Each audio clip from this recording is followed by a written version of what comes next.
Pastef dama dégg ñaari mbir Pastef dama ko gis muy ci Ousmane Sonko musuma ko dégg parce que Ousmane Sonko nekk na koo xam ne ndax dëgg yàlla dara du ko romb lu weñ bu naawee sax day jóg wax ci waaye ñu jàpp ne problème mu Casamance bi rébellion bi musuma dégg mu wax loolu moom lu jëpp mën a seedeel kon loolu day tey xel te mënoo jiite Sénégal. pourtant nag conférence de presse ne woon na si leen rek la pare pour liggéey président Macky Sall mooy jàmm Casamance loolu la day gis en conférence de presse. kon dama juum mais man de musuma ko dégg. mooy li may di ça très sincère. Ele vai checar. damay dellu si point Casamance dafa am solo musuma toog ba dajeeg benn kilifa ci ñi ñuy tuddee rebelle waaye parce que fi ma toll ci réew mi ak lu ma bëgg ci réew mi dama yaakaar ni am na lu ma seq ak ñoom lu ma bokk ak ñoom nu mu tuuti mooy fii ñu dëkk nii su mu noon toog ak ñoom waxtaan ak ñoom ne leen li ngeen nekkee su ma sañoon ngeen bàyyi ko dellu si déposer lii yëpp ñu ànd def jàmm liggéey Casamance liggéey Afrique su ma ko mënoon def ko tey. su ma ko dégg Ousmane. Je ne peux pas terminer sans lancer un appel. Un appel pour la paix définitive en Casamance. La guerre n'a pas de place au Sénégal. Les Sénégalais et les Casamançais particulièrement ont beaucoup souffert de cette guerre. Je veux lancer un appel pour que mes parents, nos papas, nos mamans, nos frères et sœurs qui sont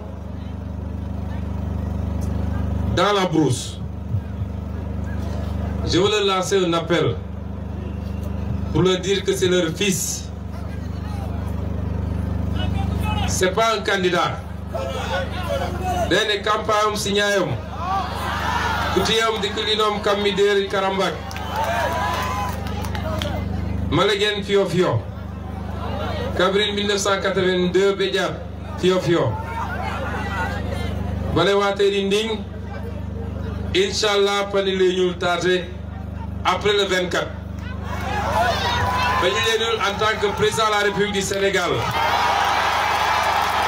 Mani ñëw toog fil déere ci Karambak manu soforal manku pour manku jo mu rokal Sénégal yoolu laal manku jo mu rokal Casamance yoolu laal manku jo mu rokal Afrique yoolu laal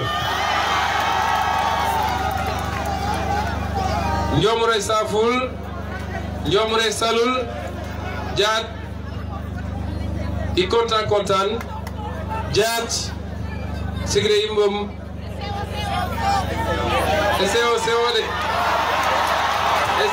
nene frigidaire nene congélateur vraiment Bignona je suis très content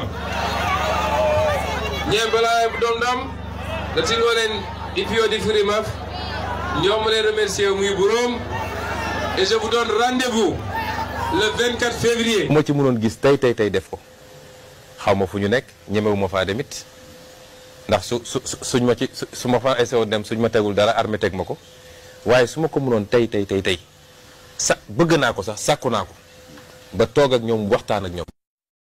président Ablaye Wade bi muy nekk opposition danaan ñëw fii ba Casamance dugg ci àll bi dajeek ñoom wax ak ñoom génn waaw li tax Ablaye mun koo def te man duma ko mën a def su ma ko mënoon tey.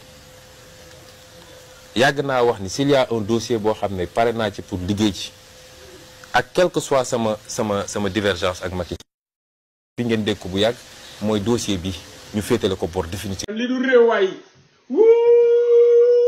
mais doon Sénégal. ma ne la sëñ beneen yoon bala ngay wax di del leerlu ah nous sommes humiliés quelle humiliation